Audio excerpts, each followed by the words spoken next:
ఒక గజ దొంగ కోర్టులో అంతా అయిన తర్వాత ఆయన గురిసి ఇచ్చేస్తారు. జడ్జి అడుగుతాడు, నీ చివరి కోరికేంటో కోరుకోమంటాడు. మా తల్లిని పిలిపించమంటాడు. జడ్జి అనుకుంటాడు, పాపం తల్లిని పిలవమన్నాడు కాబట్టి తల్లిని పిలిపి చివరి కోరిక తీరుద్దామని పిలుస్తారు. పిలిచిన తర్వాత తల్లిని చూడంగానే గట్టిగా పట్టుకొని కొరికేస్తాడు. అప్పుడు జడ్జికి ఆశ్చర్యం వేస్తుంది, నువ్వేదో తల్లిని పిలవమంటే నేను పిలిచాను, పిలిస్తే నువ్వు ఈ పని చేసేవేంటని అడిగాడు.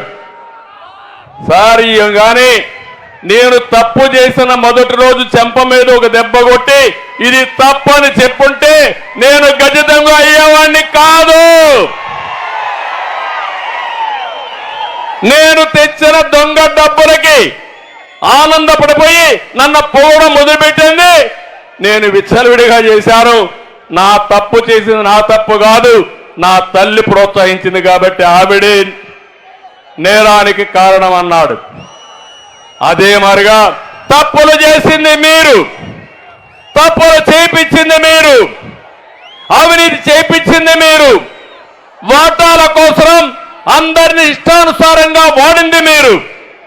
నిన్న కూడా చూశారు ఒక ఎమ్మెల్యే ఈ జిల్లాలోనే నన్ను తిట్టాలంట, నన్ను పవన్ కళ్యాణ్ తిట్టాలంట. అంటే ఎంపీ సీటు కావాలంటే, ఎమ్మెల్యే సీటు కావాలంటే ఎంత సేవ చేశావని కాదు. చంద్రబాబుని ఎన్నిసార్లు తిట్టావు, ఎన్నిసార్లు బండబూతులు తిట్టావు, లోకేష్ ఎంత తిట్టావు, పవన్ కళ్యాణ్ ఎంత తిట్టావు.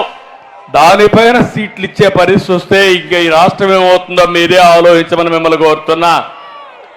కొంతమంది ఎమ్మెల్యేలు అన్నారు, కొంతమంది ఎంపీలు అన్నారు, మాకు సంస్కారం